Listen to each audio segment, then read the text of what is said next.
আমাদেরও সেনাবাহিনী আছে, আমাদেরও রাষ্ট্র আছে, আমাদেরও জনবল আছে, আমাদের 200 কোটি মুসলমান আছে, আমাদের অর্থ ব্যবস্থা আছে, আমাদেরকে আল্লাহ পাক জমিন দিয়েছেন। কি দেন নাই আল্লাহ রাব্বুল আলামিন আমাদেরকে? তারপরে কেন এই জায়গায়? এর উত্তর আপনি খুঁজে বের করেন। আপনি খেয়াল করে দেখেন, আজকে আমরা এই জায়গায় চলে আসছি শুধুমাত্র একমুখী, তাদের সামরিক আগ্রাসনের ভিত্তিতে নয়। আমাদের সেনাবাহিনী কম নাই, আমাদের জমি কম নাই, আমাদের দেশ কম নাই, আমাদেরও প্রযুক্তি কম নাই। তাহলে আমরা এই পর্যায়ে কেন আসলাম? উত্তরগুলো আপনি খুঁজে বের করেন, উত্তরগুলো খুঁজে বের করেন। আমাদেরও সেনাবাহিনী আছে, আমাদেরও রাষ্ট্র আছে, আমাদেরও জনবল আছে, আমাদের 200 কোটি মুসলমান আছে, আমাদের অর্থ ব্যবস্থা আছে, আমাদেরকে আল্লাহ পাক জমিন দিয়েছেন। কি দেন নাই আল্লাহ রাব্বুল আলামিন আমাদেরকে?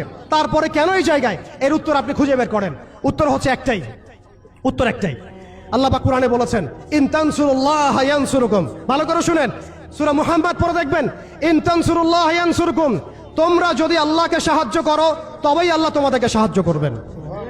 আমরা সবাই ব্যক্তি পূজায় লিপ্ত হয়েছি, দুনিয়া পূজায় লিপ্ত হয়েছি, আমরা সবাই দুনিয়াদারি নিয়ে ব্যস্ত হয়ে গেছি। আর যখন আমাদের ভাইরা মারা যাচ্ছে তখন আমরা মায়া কান্না দেখাচ্ছি। এইসব ভণ্ডামি দিয়ে জিহাদ হবে না, এইসব ভণ্ডামি দিয়ে বাইতুল মুকাদ্দাস বিজয় হবে না। আল্লাহর কাছে ফিরে আসেন, পরিপূর্ণ দ্বীনে দীক্ষিত হন। ইন তানসুরুল্লাহ ইয়ানসুরকুম। তোমরা আল্লাহকে সাহায্য করো, অর্থাৎ তোমরা আল্লাহর দ্বীনকে সাহায্য করো, আল্লাহ তোমাদেরকে সাহায্য করবেন। ওয়া ইউসাব্বিত আকদামাকুম। তোমাদের পা আল্লাহ পাক শক্ত করে দিবেন। আল্লাহ সতর্ক করেছেন, ওয়া ইন তাতাওয়াল্লাউ। তোমরা যদি মুখ ফিরায় নাও, আল্লাহ থেকে তোমরা যদি মুখ ফিরায় নাও, ইস্তাবদিল কওমান গায়রাকুম। আল্লাহ পাক তোমাদেরকে সরাই দিয়ে নতুন কওমকে নিয়ে আসবেন। সুম্মা লা ইয়াকুনু আমসালাকুম। তারা তোমাদের মতো অপদার্থ হবে না। এটা আল্লাহ পাকের দ্ব্যর্থহীন ঘোষণা। অতএব পরিপূর্ণ ইসলামে দীক্ষিত হতে হবে, আমরা সবাইকে ইসলামে ফিরে আসতে হবে, ওলামায়ে কেরামের সাথে সম্পর্ক রাখা এবং একই সাথে জাতিগত একটা ঐক্য গঠন করা। জাতিগত ঐক্য গঠন করে একটা শরিয়া রাষ্ট্র কায়েম করে, একটা পরিপূর্ণ ইসলামী রাষ্ট্র কায়েম করে, নবী সাল্লাল্লাহু আলাইহি ওয়াসাল্লামের সুন্নত অনুযায়ী একটা মদিনা রাষ্ট্র কায়েম করে আপনি আন্তর্জাতিক মহলে চাপ দিতে পারবেন ইনশাআল্লাহ তাআলা। আর যদি সেটা না হয়, আর যদি আমাদের রাষ্ট্র ব্যবস্থা, সরকার ব্যবস্থা, প্রশাসন এগুলোর ধার না ধরেন, তাহলে আমি বলে দিচ্ছি, আপনারা লিখে রাখেন, আজকে গাজাবাসীর যে অবস্থা হয়েছে, আজকে ইরাক, সিরিয়া, লেবানন, জর্ডান এগুলোর যে অবস্থা হয়েছে, আমাদেরও যে সেই অবস্থা হবে না এর কোনো গ্যারান্টি নাই। মিয়ানমার আমাদের উপর যেভাবে রোহিঙ্গাদেরকে চাপিয়ে দিয়েছে, আপনি আমি কোথায় যাব? আমাদের উপর যদি এরকম অবস্থা চাপিয়ে দেওয়া হয়, আপনাকে আমাকে কি ভুটান জায়গা দিবে? আপনাকে আমাকে নেপাল জায়গা দিবে? আপনাকে আমাকে কি মায়ানমার জায়গা দিবে? আপনাকে আমাকে কি ভারত জায়গা দিবে? আপনাকে আমাকে কি পাকিস্তানও জায়গা দিবে? অতএব আমাদের এই জমিনে, আমাদের এই সংগ্রাম, আমাদের এই জিহাদ আমাদেরকেই করতে হবে, আমাদের ইসলাহ আমাদেরকেই করতে হবে, আমাদের ভবিষ্যৎ আমাদেরকেই করতে হবে। আল্লাহ পাক বোঝার তৌফিক দান করেন। বাংলাদেশের এই অবস্থায় এখন একটা ইসলামী রাষ্ট্র গঠনের কোনো বিকল্প নাই। আপনি আমি চাইলে লক্ষ কোটি মুসলমানকে সেখানে চাপ প্রয়োগ করে পাঠাতে পারতাম যদি আমাদের ইসলামিক রাষ্ট্র থাকতো। আমাদের যদি একটা ইসলামী রাষ্ট্র থাকতো, তাহলে ওরা যেভাবে ইউনাইটেড নেশনস গঠন করেছে, এইভাবে আমরাও ইউনাইটেড মুসলিম নেশন গঠন করতে পারতাম। আমরা সেটা পারি নাই, পারছি না। তারা যেভাবে ইউনাইটেড নেশনস গঠন করে সারা বিশ্বে মুসলিমদেরকে চাপ দিচ্ছে, ট্রাম্প কি বলছে আপনারা সবাই দেখছেন, মিডিয়া ভাই সবাই আছেন, স্পষ্ট ঘোষণা দিচ্ছে ওরা এখান থেকে বের হয়ে যাক, আমরা সেখানে বসতি স্থাপন করব। এটা কি মগের মূল্য? ওরা কেন সেখান থেকে বের হয়ে যাবে? এই গাজাবাসীরাই এই পৃথিবীর সবচেয়ে স্বাধীন মানুষ। তারা মৃত হয়েও তারা জীবিত, তারা সেখানে বোমের খোরাক হয়েও তারা সেখানে সম্মানিত। ইতিহাস তাদেরকে সম্মানের সাথে স্মরণ রাখবে ইনশাআল্লাহ, এবং জান্নাত এইসব শহীদ ভাইদেরকে দিয়ে ভরে যাবে ইনশাআল্লাহ।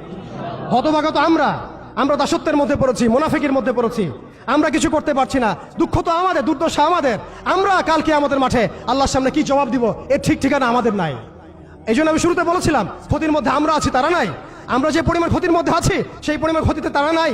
তারা হাসতে হাসতে জান্নাতে চলে যাচ্ছে ইনশাআল্লাহ, এবং এরপরে তাদের বিজয় আসবে ইনশাআল্লাহ আযজা ওয়া জাল। অতএব একটা ইসলামিক রাষ্ট্রের দিকে আমাদেরকে যেতে হবে, ইউনাইটেড মুসলিম নেশন গঠন করতে হবে। ন্যাটোর বিকল্প চাই আমাদের, ন্যাটোর বিকল্প বাহিনী গঠন করতে হবে আমাদেরকে IMF এর এগেইনস্টে আমাদের ব্যাংকিং সিস্টেম তৈরি করতে হবে, ওদের ওয়ার্ল্ড ব্যাংকের এগেইনস্টে ওয়ার্ল্ড মুসলিম ব্যাংক তৈরি করতে হবে, ওদের প্রযুক্তিগুলোর বিরুদ্ধে আমাদেরকে প্রযুক্তি তৈরি করতে হবে, ওদের মিডিয়ার এগেইনস্টে আমাদের এই ভাইদেরকে মিডিয়ার মধ্যে ঝাঁপিয়ে পড়তে হবে। আপনারা সবাই সব মিডিয়াগুলোকে ইসলামী মিডিয়া বানায় ফেলেন। ওরা আপনাদেরকে জুজুর ভয় দেখায়, সত্য থেকে পিছিয়ে ফেলে। আপনাদেরকে ভয় করবেন না, আল্লাহকে ভয় করেন। ওয়ালা তাখাফুহুম ইত্তাকুল্লাহ, আল্লাহকে ভয় করেন, তাদেরকে ভয় করবেন না। আল্লাহ রাব্বুল আলামিন আমরা সবাইকে যেন ঈমানদার হওয়ার তৌফিক দান করে। এইভাবে যখন আমরা একটা ঐক্যবদ্ধ শক্তি হতে পারবো ইনশাআল্লাহ, দেখবেন আজ হোক আর কার হোক, আমরা সেই মোবারক জাইশে অবশ্যই যোগ দিব, যেই জাইশ ইনশাআল্লাহ বাইতুল মুকাদ্দাসকে মুক্ত করবে, স্বাধীন করবে, বিজয় ছিনিয়ে আনবে ইনশাআল্লাহ। এই বিষয়ে মনের মধ্যে কোনো রকম হীনমন্যতা রাখবেন না, কোনো প্রকার সংশয় রাখবেন না যে আগামীতে অবশ্যই সেই বাইতুল মুকাদ্দাস থেকে কালিমা লা ইলাহা ইল্লাল্লাহ মুহাম্মাদুর রাসূলুল্লাহর এই পতাকাই উড়বে ইনশাআল্লাহ তাআলা। তারা এই পতাকাগুলোকে সরিয়ে ফেলতে চায়, তারা জাতীয়তাবাদের আদলে এই বিশ্বকে সাজাতে চায়, কিন্তু আল্লাহর রাসূল সাল্লাল্লাহু আলাইহি ওয়াসাল্লাম বলেছেন এমন একটা কাঁচা বাড়ি, একটা পাকা বাড়ি বাদ থাকবে না যেই বাড়িতে কালিমা লা ইলাহা ইল্লাল্লাহ মুহাম্মাদুর রাসূলুল্লাহর পতাকা উড়বে না। এটা নবী সাল্লাল্লাহু আলাইহি ওয়াসাল্লামের ভবিষ্যৎবাণী। আল্লাহ পাক আমাদের সবাইকে সেই মকবুল কাফেলায় শরীক হওয়ার তৌফিক দান করেন, আমাদেরকে আল্লাহ পাক ইসলাহ দান করেন, আমাদেরকে আল্লাহ পাক সেই হারানোর সম্মান আবার ফিরায় দেন, আমাদের সবাইকে আল্লাহ পাক আবারও সেই ঈমানদীপ্ত প্রজন্ম তৈরি করার তৌফিক দান করেন। আল্লাহ পাক আমাদের সরকারকে শক্তিশালী করেন, একটা ইসলামী রাষ্ট্র গঠন করার তৌফিক দান করেন। আল্লাহ পাক আমাদের সবাইকে প্রযুক্তিগত উন্নয়ন দান করেন, অর্থনৈতিক উন্নয়ন দান করেন, মিডিয়ার উন্নয়ন দান করেন। আল্লাহ পাক আমাদেরকে স্বতন্ত্র ব্যাংকিং সিস্টেম দান করেন, স্বতন্ত্র সামরিক বাহিনী গঠন করার তৌফিক দান করেন।